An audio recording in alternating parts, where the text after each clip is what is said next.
જો ગઈકાલે દિલ્હીમાં ગુજરાતના અગ્રણી નેતાઓની કેન્દ્રીય નેતૃત્વ સાથે બેઠક હતી અને ત્યારબાદ સ્ક્રીનિંગ કમિટીની પણ બેઠક હતી. સ્ક્રીનિંગ કમિટીની અંદર જે ખાનગી એજન્સીએ સર્વે કર્યો છે એમાંથી બહાર આવેલા નામ અને કોંગ્રેસના જિલ્લાના આગેવાનોએ સૂચવેલા નામ એના ઉપર ચર્ચા કરવામાં આવી હતી. પરંતુ સૌથી મહત્વપૂર્ણ બાબત આમ આદમી પાર્ટી સાથે ગુજરાતમાં ગઠબંધન કરવાને લઈ અને ચર્ચા કરવામાં આવી હતી.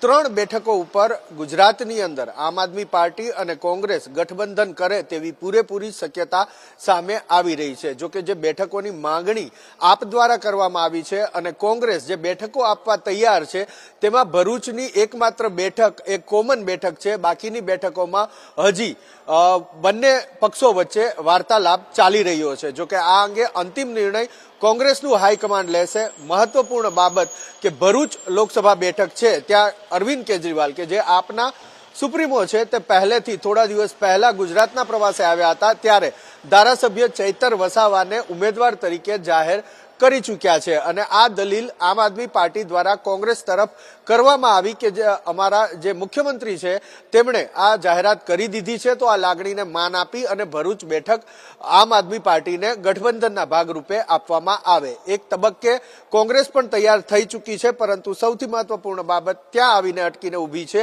કે સ્વર્ગસ્થ અહેમદ પટેલના પુત્રી એમણે ત્યાંથી ચૂંટણી લડવાની ઈચ્છા વ્યક્ત કરી છે. આ અંગે હજુ કોંગ્રેસ વિચારી રહી છે. બાકીની જે 2 બેઠક છે એમાં વાત કરીએ તો દાહોદ બેઠક આમ આદમી પાર્ટીએ માગી છે અને ભાવનગર બેઠક આમ આદમી પાર્ટીએ માગી છે લોકસભાની ચૂંટણી માટે.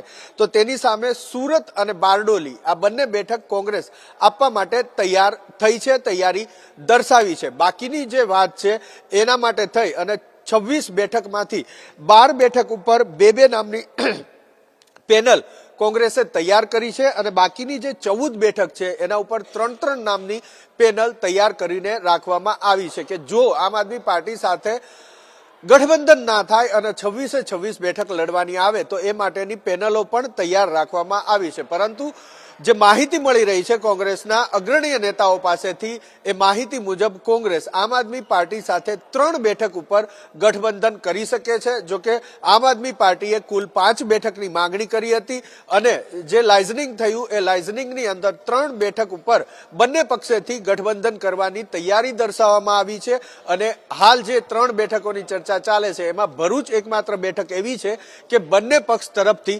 સહમતિ દર્શાવવામાં આવી છે. હવે સુરત અને બારડોલી જે કોંગ્રેસ તરફથી ઓફર કરવામાં આવી છે, ભાવનગર અને દાહોદ જે આમ આદમી પાર્ટી તરફથી માંગણી કરવામાં આવી છે એમાં કોણ કેટલું ઝૂકે છે એના ઉપર સમગ્ર ગઠબંધનનો દારોમદાર રહેલો છે.